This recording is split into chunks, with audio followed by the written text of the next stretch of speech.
Hi friends, welcome to അഡ്നന്ദ channel. I am artist Nandakumar.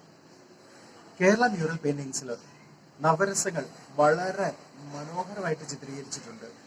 അതുതന്നെ ഒരേ എക്സ്പ്രഷൻ പല രീതിയിലും കാണിക്കുന്ന അതിമനോഹരമായിട്ടുള്ള ഒരു ആർട്ട് ഫോമാണ് കേരള മ്യൂറൽ പെയിന്റിങ്. അത് വളരെയധികം ഗൗരവത്തോടെ, വളരെയധികം ശ്രദ്ധയോടെ നമ്മൾ അത് പഠിച്ചാൽ മാത്രമേ അത് നമുക്ക് മനസ്സിലാവുകയുള്ളൂ. നമുക്ക് ചില ഭാവങ്ങളെ പറ്റി ഒന്ന് നോക്കാം.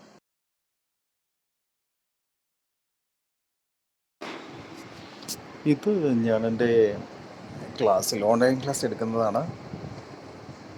അപ്പോൾ ഓരോ ഭാവങ്ങളെപ്പറ്റിയും ഡീപ്പ് സ്റ്റഡി നമുക്കുണ്ടെങ്കിൽ മാത്രമേ നമുക്കൊരു ആർട്ട് ഫോം അല്ലെങ്കിൽ നമുക്ക് ക്രിയേറ്റീവായിട്ട് ചെയ്യുമ്പോഴത്തേന് ആ ഒരു പിക്ചറിന് കംപ്ലീറ്റ് ആയിട്ട് ഒരു ഫീൽ കൊടുക്കാൻ പറ്റുള്ളൂ. ഇപ്പോൾ സാധാരണയായിട്ട് എല്ലാവരും പഠിക്കുന്നതും പഠിപ്പിക്കുന്നതും എല്ലാം എന്ന് പറഞ്ഞു കഴിഞ്ഞാൽ ഒരു സ്മൈലി ഫേസ്.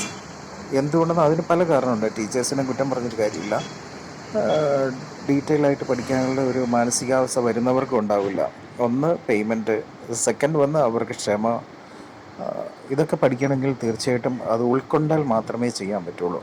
ഓരോ ഭാവത്തിനും ഓരോ അർത്ഥമുണ്ട്. ദേവതാ രൂപങ്ങളെ വരയ്ക്കുമ്പോഴും അത് അതിൻ്റേതായ രീതിയിൽ വരയ്ക്കണം. ഒരു ഭദ്രകാളിയെ വരച്ചാലോ ദുർഗയെ വരച്ചാലോ അത് ഏത് എക്സ്പ്രഷനാണ് കൊടുക്കുന്നത് എന്നുള്ളത് നമ്മൾ അതിൻ്റെ സ്റ്റോറി അനുസരിച്ച് കൊടുക്കേണ്ടി വരും. അപ്പോൾ നമ്മളത് പഠിക്കേണ്ടതായിട്ടുണ്ട്. പിന്നെ അതുപോലെ തന്നെ ഓരോ ഭാവങ്ങളും പല തലങ്ങളിൽ ചെയ്തിട്ടുണ്ട്. ഇപ്പോൾ ഒരു കോവാണെങ്കിൽ തന്നെ അത് ലൈറ്റായിട്ടുള്ളത്, ഉഗ്രമായിട്ടുള്ളത്, അങ്ങനെ പല രീതിയിലുണ്ടാകും. റൊമാൻറ്റിക് ആണെങ്കിൽ പോലും പല രീതിയിൽ ചെയ്യുന്നുണ്ട്. അത്രയ്ക്ക് അതിമനോഹരമായിട്ടുള്ളൊരു ആർട്ട് ഫോമാണ് കേരള മ്യൂറൽ പെയിൻറ്റിങ്. എന്നുവെച്ചാൽ ഒരുപാട് പഠിക്കാനുള്ള, ഒരുപാട് മനസ്സിലാക്കാനുള്ള ഒരു ആർട്ട് ഫോമാണ് കേരള മ്യൂറൽ പെയിൻറ്റിങ്.